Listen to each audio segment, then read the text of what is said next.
I never believed in haunted places. I believed in stress, exhaustion, and the power of imagination. That belief ended 12 years ago. At the time, I was working a temporary night shift as a records archivist for a small government facility in the Midwest. The building itself was old, not abandoned, not broken, just forgotten. 4 floors, concrete walls, narrow hallways. The kind of place where sound travels too far and silence feels too heavy. My shift started at 10 p.m. and ended at 6 a.m. No visitors, no coworkers, just me, a security guard at the front desk, and thousands of paper files waiting to be digitized. For the first few weeks, nothing unusual happened. The nights were boring, quiet, predictable, until the logbook appeared. On a Tuesday night, I found it sitting on my desk. It was a thin, black notebook. No label, no barcode. That alone was strange. Every document in that building was labeled. I assumed it had been misplaced and opened it to find out where it belonged. The first page read, "Night activity log, 4th floor." That didn't make sense. The 4th floor had been closed for years due to structural issues. No power, no assignments. Still, curiosity got the better of me. I flipped the page. The entries were dated recently, very recently. 11:42 p.m. footsteps heard near the east corridor. 12:16 a.m. lights flickered near storage room C. 1:03 a.m. subject observed standing near the emergency exit. I laughed it off. Someone was messing with me. Maybe an old prank by former staff. But that confidence faded when I checked the date on the last entry. It was today's date, and the time written next to it was only 10 minutes earlier. I closed the book and told myself not to overthink it. At 12:30 a.m., I called the security desk. The guard answered immediately.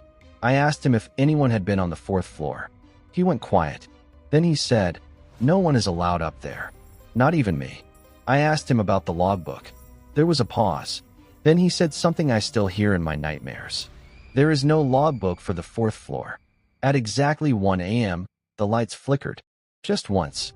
Then my phone vibrated. A new internal system alert appeared on the screen. 4th floor motion detected. My breath caught in my throat. The system wasn't supposed to be active up there. Slowly, I picked up the logbook again. A new line had appeared. 1:01 a.m. subject aware of observation. My hands started shaking. I hadn't heard footsteps. I hadn't heard breathing. What I heard next was worse. A slow dragging sound above me, as if something heavy was being pulled across concrete. Back and forth, back and forth. I stood up and told myself I would leave immediately. No investigation, no curiosity. But as I reached the elevator, it stopped responding. The display flickered, then changed. 4. The elevator doors stayed closed. My radio crackled with static. Then a voice whispered my name. Not shouted, not distorted. Calm, like someone standing inches behind me. I ran. I don't remember how I reached the stairwell. I don't remember missing steps. All I remember is the feeling of being followed. Not chased. Followed. Slowly. Patiently. When I reached the ground floor, the security guard looked pale. He asked me one question. "Did it write about you?" I nodded. He opened a locked cabinet behind the desk and pulled out another notebook. Identical to mine. He told me every night worker eventually finds one. And every notebook ends the same way. I quit the next morning. No notice. No explanation. Months later, I requested my employment records. There was no record of me ever working there. But there was one final document. A scanned page. From a black logbook. Dated the night I left. For 12 a.m. subject exited building. Observation ongoing. I still check over my shoulder at night. I still avoid old government buildings. Because some files don't stay archived. Some records don't get deleted. And some places don't need cameras to watch you. They remember you. They log you. And once your name is written down, it never gets erased.